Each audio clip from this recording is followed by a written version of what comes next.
Iran के पूर्व सर्वोच्च नेता धार्मिक गुरु रहे अयतुल्ला अली खामेनी साहब की अंतिम विधि चल रही है, लेकिन अमेरिका अपनी हरकतों से बाज नहीं आ रहा। दुनिया के 120 देश ईरान के इस गम में उसके साथ हैं। उनके नेता खामेनी साहब के जाने पर दुख जता रहे हैं।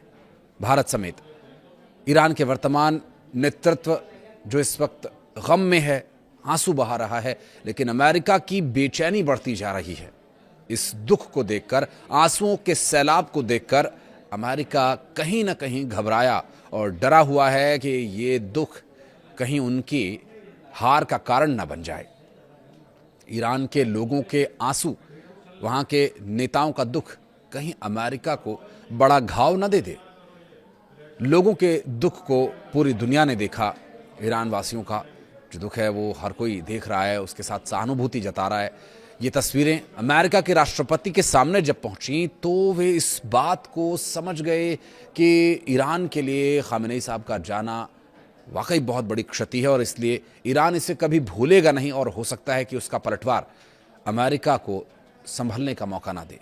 ईरानी नेतृत्व के बारे में उल्टा सीधा बयान देने का काम जो डोनाल्ड ट्रंप कर रहे हैं, उसका जवाब भी ईरान ने दिया, उस पर भी बात करेंगे। नमस्कार, मैं हूं आशीष त्रिपाठी आपके साथ।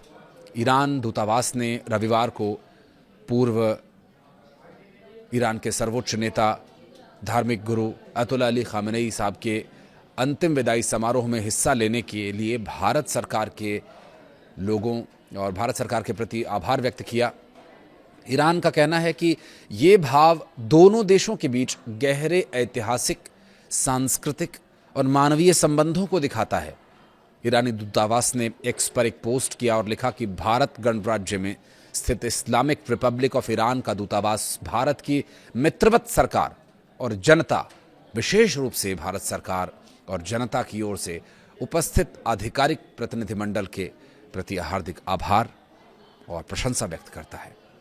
ईरान के लिए ये पोस्ट डालना इस वक्त इसलिए भी बहुत बड़ा और अहम हो जाता है क्योंकि 9 तारीख तक जिस तरह से खामेनी साहब का अंतिम संस्कार चल रहा है, इस बीच गम के साए में डूबा पूरा ईरान अपना आभार प्रकट करना नहीं भूल रहा है। ये इसलिए भी महत्वपूर्ण हो जाता है। ईरान उन देशों के प्रति आभार भी प्रकट कर रहा है और उन देशों के रवैयों को भी देख और जांच रहा है जो अब तक ईरान के साथ हैं और जो खिलाफ भी।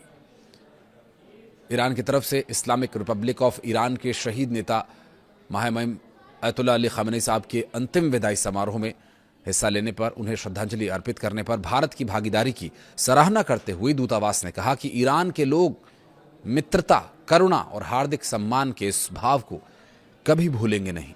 वे इसे इस्लामिक गणराज्य ईरान और भारत गणराज्य के बीच एक अटूट संबंध का अनमोल प्रमाण और दोनों देशों के बीच लंबे समय से चली आ रही मित्रता को और मजबूत करने के लिए एक अहम आधार मानते हैं। विदेश मामलों के राज्य मंत्री पवित्रा मार्गरिटा और बिहार के राज्यपाल लेफ्टिनेंट जनरल जो सेवानिवृत्त हो चुके हैं सैयद अता हसनैन ने तेहरान में आयोजित अंतिम विदाई समारोह में भारत का प्रतिनिधित्व किया। कांग्रेस के वरिष्ठ नेता और पूर्व विदेश मंत्री सलमान खुर्शीद जो अंतिम संस्कार कार्यक्रम में शामिल हुए, शोक प्रकट किया। उन्होंने खामेनी साहब को श्रद्धांजलि अर्पित की।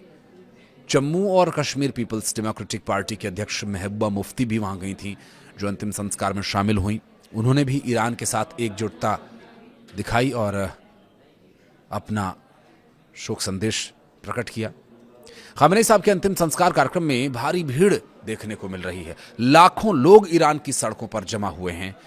ये अंतिम संस्कार दुनिया भर में सबसे अधिक लोगों का ध्यान आकर्षित कर रहा है और इस तरह का आयोजन कभी पहले हुआ नहीं है और शायद आगे भी कभी ना हो। लेकिन अमेरिका का ये जो रवैया इस बीच देखने को मिल रहा है, ये सवालों के घेरे में हो रहा है और सवालों के घेरे में इसलिए भी है क्योंकि अमेरिका के प्रेसिडेंट डोनाल्ड ट्रंप जिस तरह का ईरान के प्रति रवैया दिखा रहे हैं, ईरान का हर एक नागरिक इसे देख रहा है, हर एक नेता इसे महसूस कर रहा है और उसका जवाब देने की तैयारी भी कर रहा है। जब ये अंतिम विधि शुरू हुई थी उस वक्त अमेरिका के खिलाफ नारे भी लगे थे और आंखों से आंसू, चेहरे पर आक्रोश, मन में गम खामेनी साहब के जाने का, ये अमेरिका को कहीं ना कहीं खटक रहा है कि ये कहीं अमेरिका के लिए भारी ना पड़ जाए, क्योंकि ईरान के पास जो है वो इस पूरी दुनिया में किसी के पास नहीं है।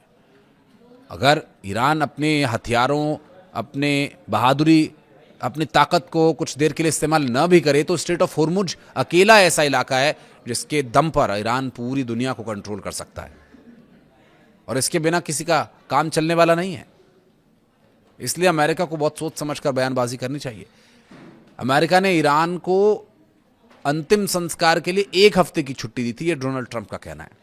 ये डोनाल्ड ट्रंप छुट्टी देने वाले कौन है? डोनाल्ड ट्रंप का कहना था कि हमने वेनेजुएला को 1 दिन में हरा दिया। ईरान वेनेजुएला नहीं है ट्रंप साहब।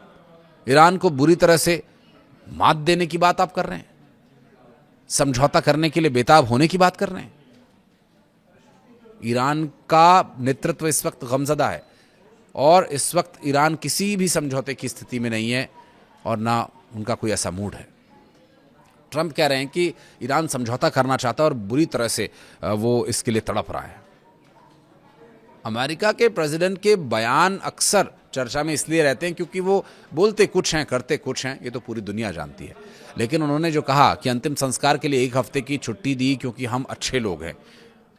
अच्छे लोगों की यही पहचान होती है। किसी भी देश पर कब्जा करने की कोशिश करो, वहाँ के सीनियर्स को उठा लो, वहाँ के नेतृत्व को किडनैप कर लो। शनिवार को अंतिम संस्कार कार्यक्रम के दौरान ईरानी संसद के अध्यक्ष मोहम्मद बाकिर गालिबाफ, ईरान के विदेश मंत्री अब्बास अराक्ची गमज़दा थे, आंखों से आंसू झरझर बह रहे थे। इस पर ट्रंप ने अंतिम संस्कार में ईरान के लोगों के दुख का मजाक उड़ाया, जो पूरी दुनिया में अब मजम्मत की वजह बन रहा है। इसकी घोर निंदा हो रही है। वो ये कह रहे हैं कि ईरान के जो लोग रो रहे हैं ये आश्चर्य की बात है। देश के सबसे बड़े नेता, वहाँ के धार्मिक गुरु खामेनी साहब का जाना ईरान के लोगों के लिए जितना बड़ा गम है, अमेरिका इस बात को शायद हल्के में ले रहा है या फिर अपने डर को छिपाने की कोशिश कर रहा है। अमेरिका के प्रेसिडेंट ट्रंप कहते हैं कि खामेनी से तो लोग नफरत करते थे, ये तो नकली आंसू हैं। किसी के आंसू नकली नहीं हो सकते। ट्रंप ये कह रहे हैं कि दोनों पक्षों ने खामेनी के अंतिम संस्कार से संबंधित कार्यक्रम समाप्त होने तक 1 सप्ताह के लिए बातचीत स्थगित करने का निर्णय लिया है। और ट्रंप ने कहा कि इस दौरान कोई भी पक्ष दूसरे पर हमला नहीं करेगा।